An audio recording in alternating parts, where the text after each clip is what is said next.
एक बड़े शहर की चमक दमक के बीच कार्तिक नाम का एक युवा एक रेस्टोरेंट में अच्छी सैलरी वाली नौकरी करता था। लेकिन एक दिन सबको चौंकाते हुए उसने अपनी नौकरी छोड़ने का फैसला कर लिया। अरे कार्तिक, ये क्या कर रहे हो यार? तुम अपनी नौकरी क्यों छोड़ रहे हो? तुम्हें पता है तुम्हारी सैलरी कितनी है?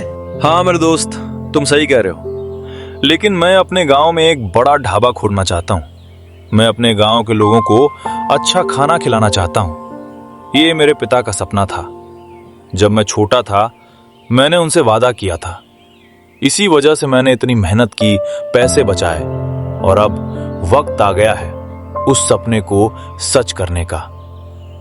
नई उम्मीद और चेहरे पर मुस्कान के साथ कार्तिक अपना बैग पैक करता है और एक नए सफर की शुरुआत करता है। उसे नहीं पता आगे रास्ता आसान नहीं होने वाला। अरे ये कार्तिक भी ना मेरी बात सुन ही नहीं रहा। उम्मीद करता हूँ उसे वो मिल जाए जो वो चाहता है।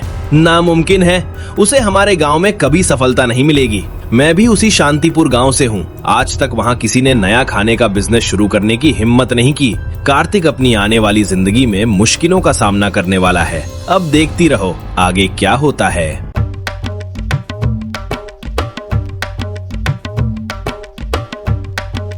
लंबे सफर के बाद कार्तिक आखिरकार अपने प्यारे शांतिपुर गांव पहुंच जाता है, जहां उसका दिल और उसके अपने उसका इंतजार कर रहे थे। अम्मा, पापा। अरे कार्तिक बेटा, तुम कब आए? बेटा, तुमने आने की खबर भी नहीं दी। सब ठीक तो है ना? अरे अरे, शांत हो जाओ, सब ठीक है। क्या मैं अपने माँ बाप को सरप्राइज देने के लिए अचानक घर नहीं आ सकता?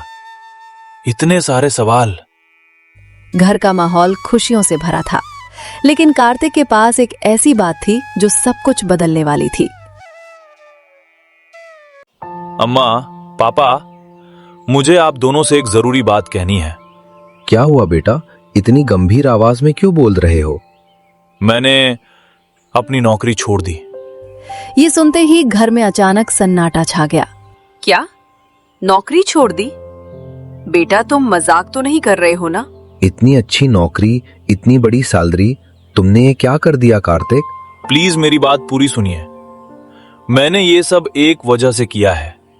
मैं हमारे गांव में एक बड़ा ढाबा खोलना चाहता हूं और गांव के लोगों को अच्छा खाना खिलाना चाहता हूं। गांव में ढाबा? जी पापा, ये आपका सपना था ना।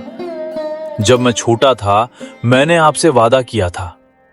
मैं उस वादे को पूरा करना चाहता हूं। कार्तिक की बात सुनकर उसके माता पिता एक दूसरे की तरफ देखने लगे। हैरान भी थे और अंदर ही अंदर कुछ महसूस भी कर रहे थे। कार्तिक की बात सुनते ही उसके पिता का चेहरा अचानक बदल गया, जैसे कोई पुराना डर फिर से जाग उठा हो। नहीं, बिल्कुल नहीं कार्तिक, हमें कोई सपना वपना नहीं चाहिए। तुम ये ढाबा खोलने की बात अभी यहीं खत्म कर दो।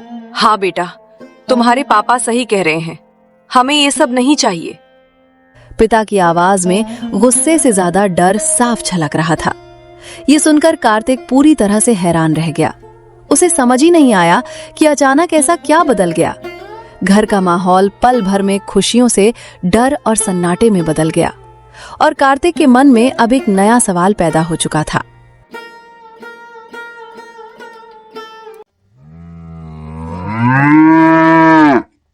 लेकिन कार्तिक के मन में उठते सवाल उसे चैन से बैठने नहीं दे रहे थे।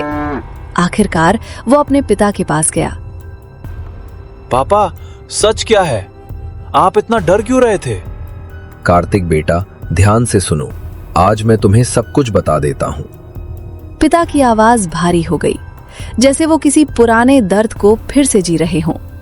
कार्तिक ध्यान से हर बात सुन रहा था।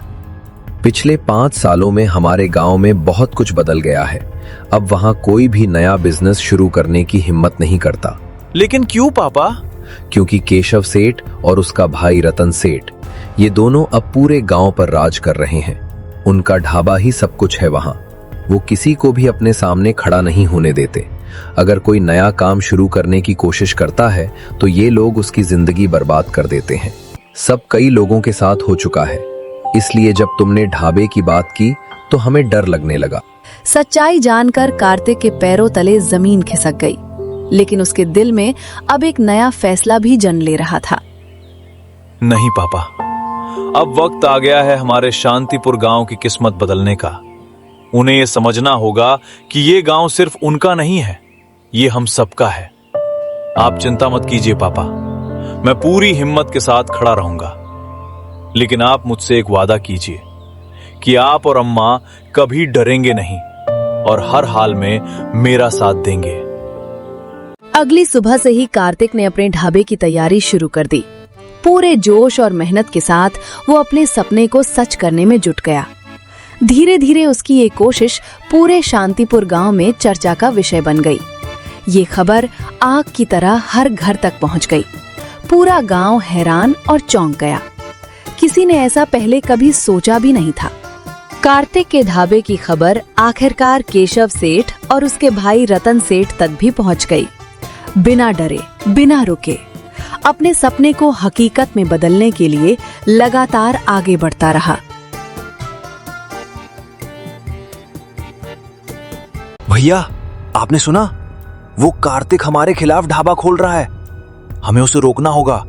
नहीं रतन, उसे रोकने की कोई जरूरत नहीं है। लेकिन भैया, वो जो करना चाहता है करने दो, लेकिन उसके ढाबे पर एक भी ग्राहक नहीं आएगा। फिर देखना अपने सपने और अपने ढाबे का वो क्या करेगा।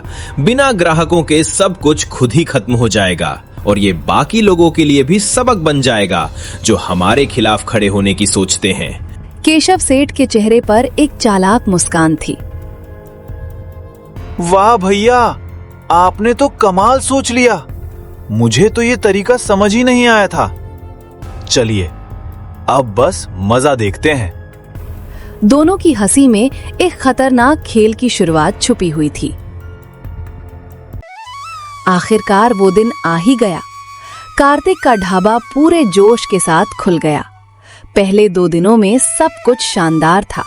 ग्राहक आए, खाने का स्वाद लिया और दिल से उसकी तारीफ भी की। कार्तिक के चेहरे पर खुशी साफ झलक रही थी। उसका सपना धीरे धीरे सच होता नजर आ रहा था।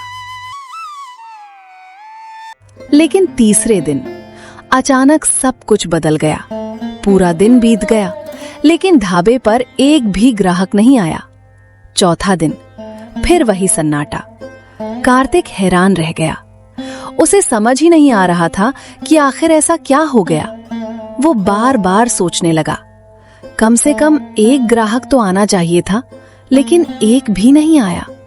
ढाबे की खाली कुर्सियां और सन्नाटा अब उसके सपने पर सवाल उठाने लगे थे। उधर कार्तिक के ढाबे का सन्नाटा अब केशव सेठ और रतन सेठ के लिए मजाक बन चुका था। भैया, देखा आपने? पिछले 2 दिनों से उसके ढाबे पर एक भी ग्राहक नहीं जा रहा। पूरा खाली पड़ा है। मैंने पहले ही कहा था रतन, बिना ग्राहकों के उसका सपना खुद ही टूट जाएगा। सच में भैया, उसका चेहरा देखा आपने? कितना उदास और बुझा बुझा सा लग रहा था। अभी तो ये बस शुरुआत है, धीरे धीरे वो खुद ही हार मान लेगा। सही कहा भैया, अब तो बस मजा ही आएगा ये सब देखकर। दोनों भाइयों की चालाक मुस्कान बता रही थी, ये सब कुछ यूं ही नहीं हो रहा था। एक दिन कार्तिक अपने ढाबे पर उदास बैठा था, गहरी सोच में डूबा हुआ। उसके मन में बार बार वही सवाल घूम रहा था, अगर ऐसे ही चलता रहा, ना ग्राहक आए ना कमाई हो, तो मैं अपने लोन कैसे चुकाऊंगा। तभी कुछ देर बाद एक गांव का आदमी धीरे धीरे उसके पास आता है, जैसे उसे कुछ जरूरी कहना हो। नमस्ते कार्तिक जी, मेरा नाम किशोर है। मेरे पिता ने भी आपकी तरह ढाबा शुरू किया था। उसकी आवाज में दर्द साफ झलक रहा था। लेकिन केशव सेठ और रतन सेठ ने हमारे ऊपर झूठे इल्जाम लगा दिए कि हमारे खाने की क्वालिटी खराब है। इससे हमें बहुत नुकसान हुआ और आखिर में हमें अपना ढाबा बंद करना पड़ा। उन्होंने ऐसा सिर्फ हमारे साथ नहीं, बल्कि कई लोगों के साथ किया है। इसलिए आप सावधान रहिए, वो आपके साथ भी कुछ कर सकते हैं। ये सुनकर बहुत दुख हुआ, लेकिन आप एक बात बताइए, मेरे ढाबे पर एक भी ग्राहक क्यों नहीं आ रहा? कारण बहुत आसान है सर। हमारे गांव के लगभग 70% लोग इन दोनों भाइयों से कर्ज ले चुके हैं। वो भी ऊंचे और गलत ब्याज पर। इसलिए कोई भी आपके ढाबे पर आने की हिम्मत नहीं करता, खाना अच्छा होने के बावजूद भी। लेकिन अगर उन्हें थोड़ा सा सहारा मिल जाए तो पूरा गांव आपके साथ खड़ा हो सकता है। अच्छा, और सर, मुझे उनके बारे में एक राज भी पता है, उनके ढाबे और उनके काम का। किशोर धीरे धीरे कार्तिक को वो राज बताता है। ये सुनकर कार्तिक की आंखों में फिर से उम्मीद की एक चमक आ जाती है। अब उसने ठान लिया था, वो सिर्फ अपना सपना पूरा नहीं करेगा, बल्कि पूरे गांव को केशव सेठ और रतन सेठ के डर से आजाद भी करेगा। अगली सुबह कार्तिक एक बड़े कदम के साथ लौटता है। इस बार वो अकेला नहीं था, उसके साथ फूड इंस्पेक्शन टीम भी थी, जो सीधे केशव सेठ और रतन सेठ के ढाबे की तरफ बढ़ रही थी। गांव वाले हैरानी से ये सब देख रहे थे। किसी को समझ नहीं आ रहा था कि अचानक क्या होने वाला है। हमें आपके ढाबे की जांच करनी है। जांच? लेकिन क्यों? अधिकारी बिना समय गवाए अंदर जाते हैं और हर चीज की बारीकी से जांच शुरू कर देते हैं। रसोई से लेकर स्टोर तक हर कोना खंगाला जाता है। कुछ ही देर में सच्चाई धीरे धीरे सामने आने लगती है। अधिकारी एक एक करके सारे सामान बाहर निकालते हैं और फिर वो पल आता है जिसने सब कुछ बदल दिया। इस ढाबे में इस्तेमाल हो रहे सभी सामान एक्सपायर्ड हैं और खाने की क्वालिटी भी बेहद खराब है। ये सुनते ही पूरे गांव में हलचल मच जाती है। सच सामने आ चुका था। जिस डर के कारण लोग चुप थे, अब वही डर टूटने लगा था। मुझे तुम्हारे ढाबे का सारा सच पता चल चुका है, किशोर की मदद से।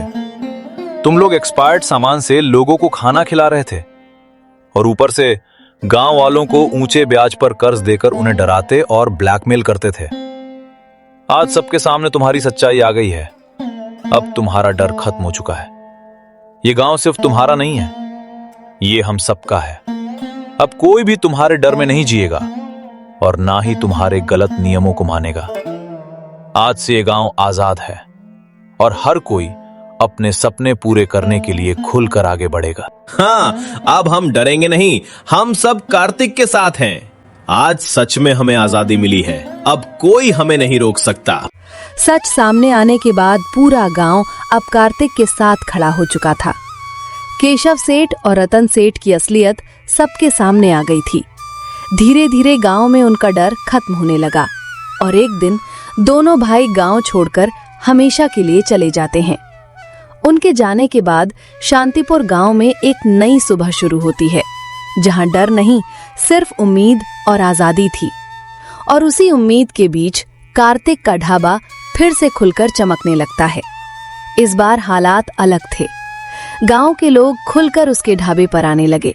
जहां कभी सन्नाटा था, वहां अब हंसी, खुशियां और स्वादिष्ट खाने की खुशबू फैल चुकी थी। कार्तिक ने सिर्फ एक ढाबा नहीं चलाया, उसने पूरे गांव को नई जिंदगी दे दी थी।